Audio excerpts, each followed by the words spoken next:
Constituent Assembly. Initially, the number of members was 389. After partition, some of the members went to Pakistan and the number came down to 299. Out of this, 229 were from British provinces and 70 were nominated from the princely states. Dr.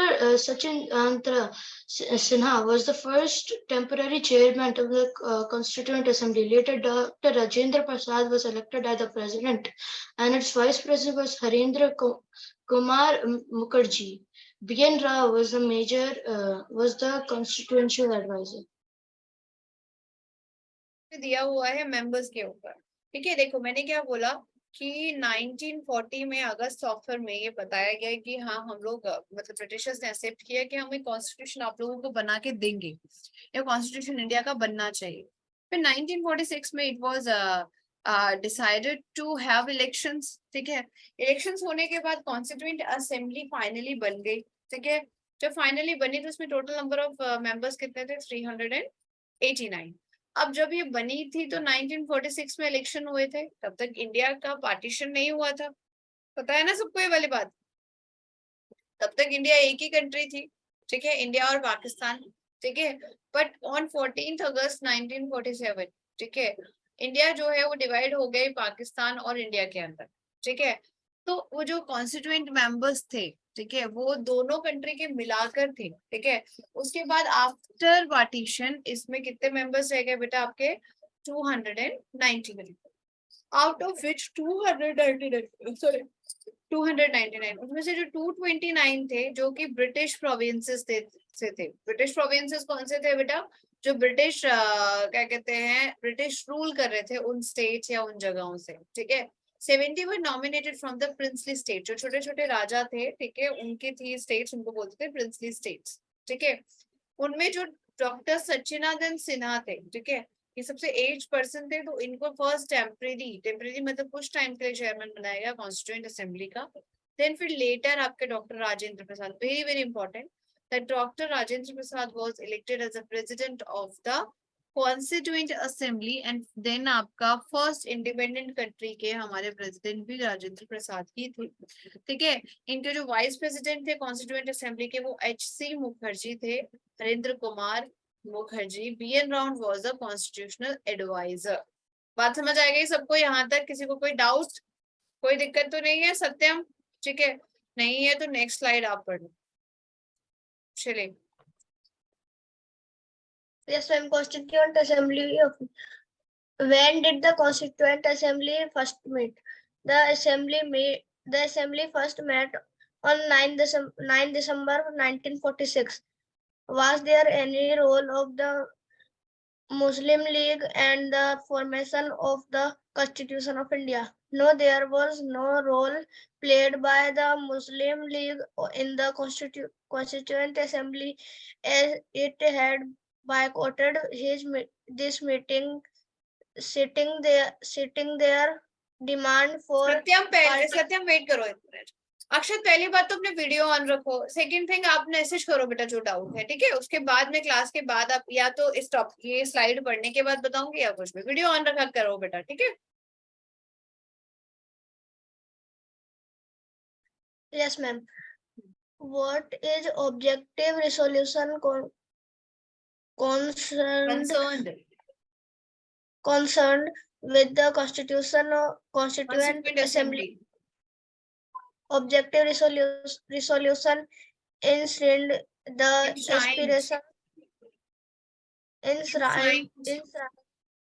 the aspirations of values of the Constitution makers. Under this, the people of India were guaranteed social,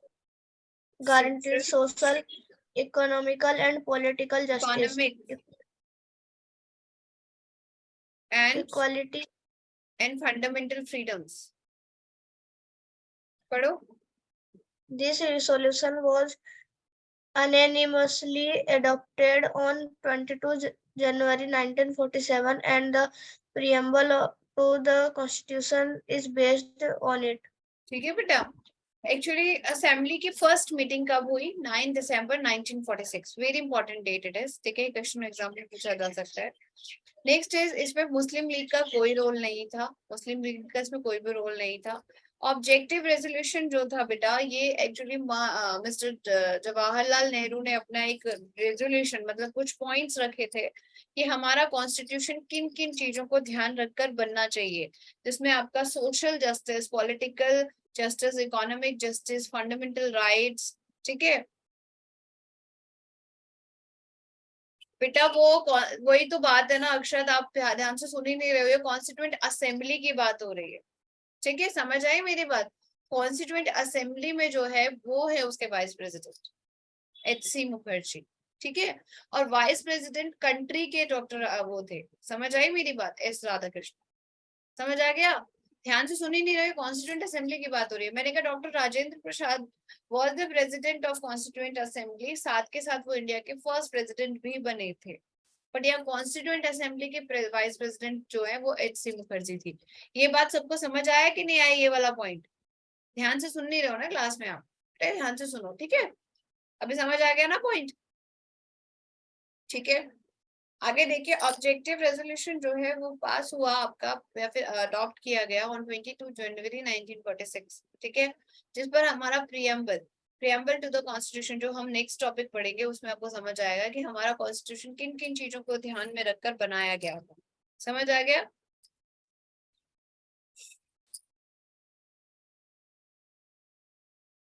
चलिए, when was the objective resolution moved and by whom, ठीक है, तो कब resolution move हुआ था और किसने? तो मैंने पहले ही बताया आपको कि जवाहरलाल नेहरू ने एक्चुअली एक रेजोल्यूशन दिया था, ऑब्जेक्टिव रेजोल्यूशन, और इट इज देखो 9 दिसंबर 1947 को तो मीटिंग हुई थी फर्स्ट कैबिनेट मिशन की, और 13 दिसंबर 1946 को उन्होंने अपना ऑब्जेक्टिव रेजोल्यूशन दिया था, ठीक है. When was the national flag of union adopted? हाँ जी, इसको काव्या पढ़ो बेटा, स्लाइड अक्षत तुम पढ़ो थोड़ा स्लाइड, और ध्यान से पढ़ो, पढ़ो. Okay. When was national flag of Union adopted? The national union flag of the Union was adopted on 22nd July 1947. For how many days the Constituent Assembly assembled the frame to frame the Constitution?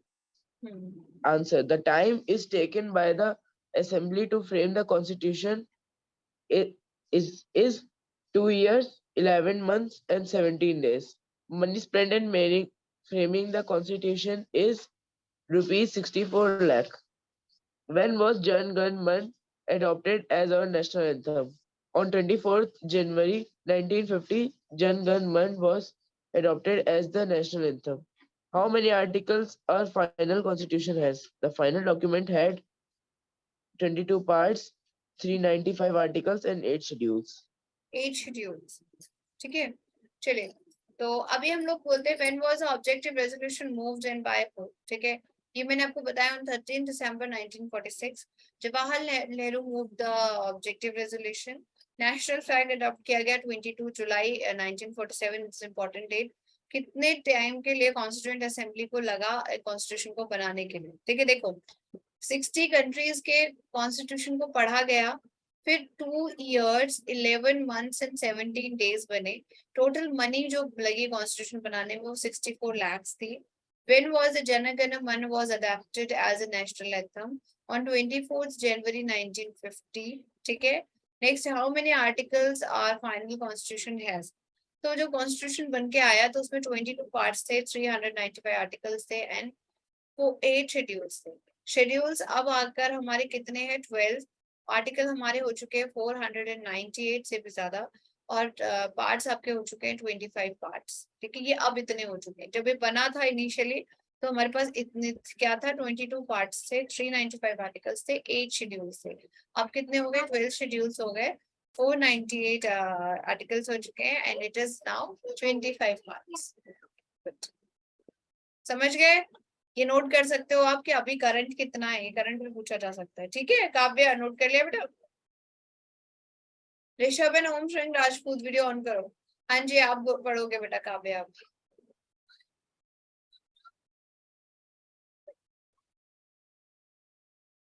पढ़ो.